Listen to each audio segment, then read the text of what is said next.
संपूर्ण सृष्टि की रचना करने वाले ब्रह्मदेव को एक बार ख्याल आया कि उनके अंदर क्रोध, लालच, मोह, काम, वासना जैसी अनेकों नकारात्मक शक्तियों ने अपना डेरा जमा लिया है। यदि वे इन सभी नकारात्मक प्रभाव से दूर नहीं होंगे तो उनके बनाए जीवों पर भी उनकी इस नकारात्मक ऊर्जा का प्रभाव पड़ने लगेगा। इसलिए अपने भीतर की नकारात्मक शक्तियों को समाप्त करने के लिए वे योग मुद्रा में बैठ गए और अपने तप के प्रभाव से एक एक करके नकारात्मक ऊर्जाएं जैसे क्रोध, लालच, मोह इत्यादि को खुद से दूर करने के लिए जप तप करने लगे। उनके योग के प्रभाव से एक एक करके सभी नकारात्मक ऊर्जाएं, वासना, काम इत्यादि उनके रीढ़ से बाहर निकलने लगी।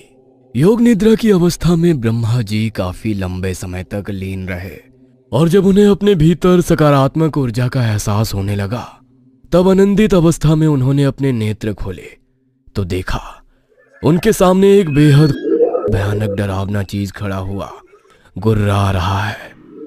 वह जीव देखने में इतना भयानक था कि स्वयं ब्रह्मा जी भी उसकी ओर देख नहीं पा रहे थे। उसका रंग स्याह काला और त्वचा चिपचिपी दिखाई पड़ती थी। उसकी लाल रंग की लंबी जीभ थी और शरीर से भयंकर दुर्गंध आ रही थी। उसका शरीर और आकार इतना विभत्स्य था कि ब्रह्मा देव भी अधिक देर तक उसकी ओर देख नहीं सके। उस जीव को देख ब्रह्मा जी घृणा से भर उठे। कौन हो तुम और यहां क्या कर रहे हो? तुम्हारे जैसे विभत्स्य जीव के अस्तित्व की कोई आवश्यकता नहीं है।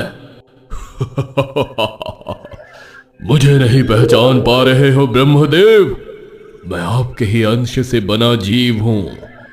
आपने ही मेरी रचना की है। आप मुझे पहचानने से इनकार कैसे कर सकते हैं? क्योंकि मेरा अस्तित्व तो आपसे ही जुड़ा हुआ है ना। ब्रह्मा जी को कली की बात सुनकर क्रोध आ जाता है। ये कैसी बातें कर रहे हो? मैं तुम्हारे जैसा भयानक और विकृत जीव भला क्यों बनाऊंगा? स्पष्ट बताओ कौन हो तुम और तुम्हारे यहां आने का प्रयोजन क्या है? अपने भीतर के नकारात्मक को देखकर इतनी घृणा मत करो ब्रह्मदेव। याद करो आपके भीतर की काम, लोभ, लालच जिन्हें योग के माध्यम से आप अपने शरीर से बाहर निकाल रहे थे, उन्हीं ऊर्जाओं से मेरा निर्माण हुआ है।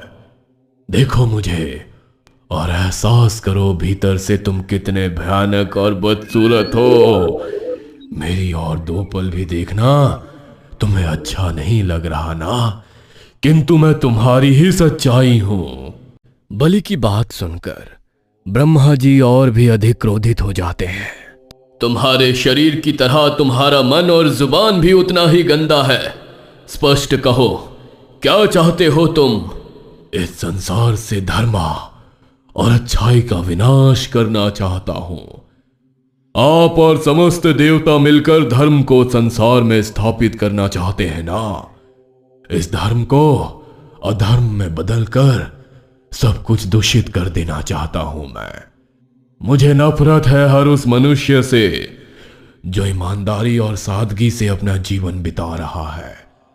मुझे नफरत है उन लोगों से जो पूजा पाठ और धर्म कर्म को ही अपना जीवन का लक्ष्य समझते हैं। साधु संत ऋषि मुनि इन सभी का धरती से सफाया करना चाहता हूं मैं। कली नाम है मेरा। कलयुग का भगवान मैं ही हूं। अधर्म का स्थापक बनूंगा मैं और धरती पर पाप, व्यभिचार, लोभ, लालच और बेईमानी को हर प्राणी तक पहुंचाऊंगा। धरती पर जितना धर्म, पाप, लोभ और कुकृत्य बढ़ेंगे उतना ही मुझे बल मिलेगा और देखते ही देखते पूरे लोक का स्वामी बन जाऊंगा मैं। देवता सिर्फ देखते ही रह जाएंगे और संसार पर एक राक्षस का राज्य होगा। क्या कहा? मेरी बनाई सुंदर सृष्टि को अधर्म से कलंकित करोगे तुम? अधर्म का प्रचार करोगे? तेरा इतना दुस्साहस, मैं अभी तेरा नाश करता हूं। इतना कहकर ब्रह्मा जी ने कुछ पलों के लिए अपनी आंखें बंद की और अगले ही पल कालकूट विष का प्याला उनके हाथों में आ गया।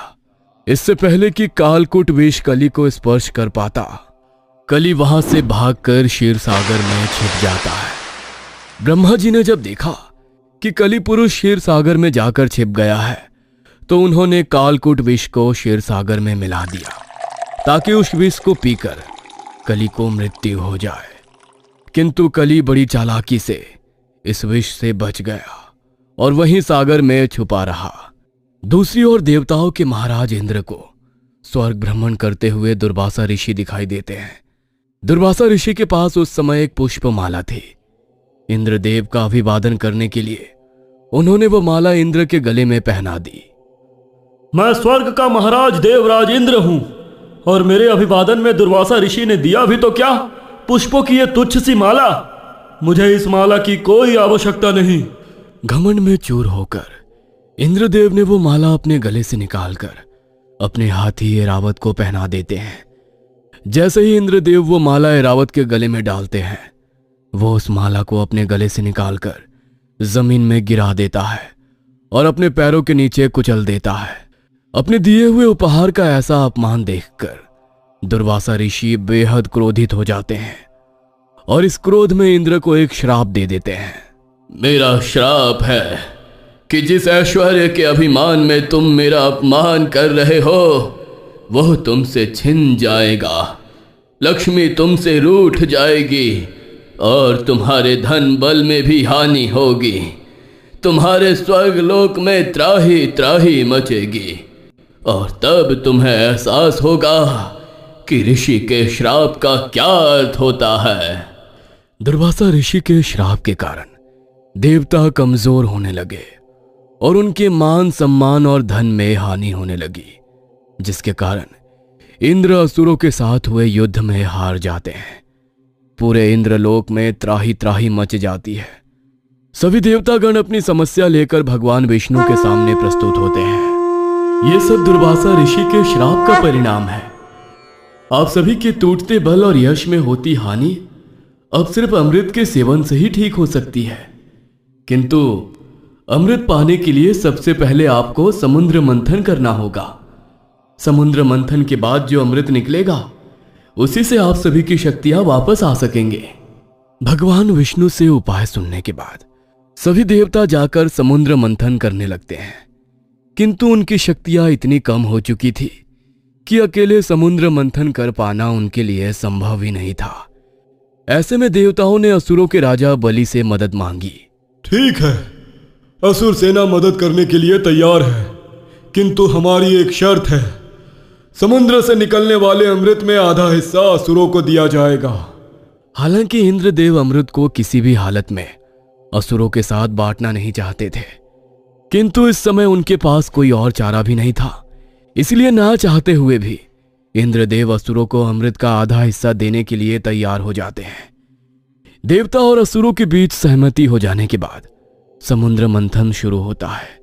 क्षीरसागर में ब्रह्मा जी से बचने के लिए छिपा हुआ राक्षस कली जब असुरों को समुद्र मंथन करते हुए देखता है तो वो भी आकर असुरों के साथ समुद्र मंथन में भाग ले लेता है। मंथन में अमृत से पहले भयानक तेज वाला विष निकलता है। उस विष का पान करना राक्षस या देवता किसी के भी वश में नहीं था, क्योंकि वह ब्रह्मा जी का कली के लिए छोड़ा गया कालाकुट विष था। इस विष की गंध और तेज से ही देवता और असुर मूर्छित होने लगे थे। समुद्र से निकले विष से जब हर और हाहाकार मचने लगा तो उस विष को पीने के लिए भगवान शंकर प्रकट हुए और उन्होंने विष को अपने कंठ में धारण कर लिया। विष को ग्रहण करते समय उस विष की एक बूंद राक्षस कली के ऊपर भी गिर गई, जिसके कारण उसका शरीर समाप्त हो गया। भगवान शिव के विष को धारण कर लेने के बाद मंथन एक बार फिर से शुरू हुआ, जिसके परिणाम स्वरूप समुद्र से अमृत निकला। उस अमृत के निकलते ही देवता और असुरों में छीना झपटी शुरू हो गई। चूंकि इंद्र ने अमृत का आधा हिस्सा असुरों को देने का वादा किया था, इसलिए असुर भी अमृत में अपना हिस्सा लेने की जिद पर अड़े हुए थे। असुरों को अमृत नहीं दिया जा सकता। यदि असुरों के पास अमृत की शक्तियां पहुंच गई तो तीनों लोकों में हाहाकार मच जाएगा और उन्हें रोकना असंभव हो जाएगा। हम अमृत असुर को देकर उन्हें अमरता का वरदान नहीं दे सकते।